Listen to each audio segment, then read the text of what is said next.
looks like among the trends that are relatively high and steady among younger children is carrying and possessing weapons, whether that be airsoft guns or BB guns brought into school, to more serious weapons.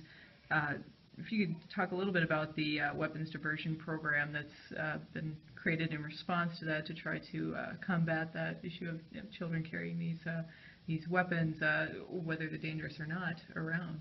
Yeah, that's obviously a major concern for us when we have juveniles carrying guns that, quite frankly, the average officer wouldn't be able to tell the difference between them and a real gun. So we recently started a kind of a pilot program involving weapons diversion and bringing these kids in that have been charged with weapons violations, and typically is a airsoft gun or BB gun or some type of replica firearm, and showing them some real life examples of kids who have been shot and killed by law enforcement or even armed civilians, and trying to illustrate the dangers and make it hit home.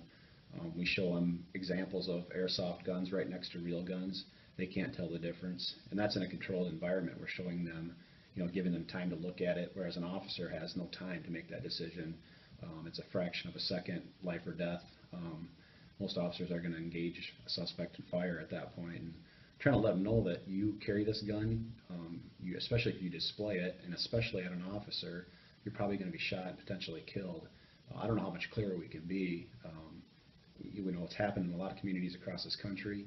We don't want it to happen here, and we're hoping that diversion class and what those kids learn in those classes, that they take back out to their friends in their community and talk about it, so we don't have to, have a child essentially shot and killed by a law enforcement officer, justifiably so perhaps, but nonetheless you don't want to lose a child in that situation.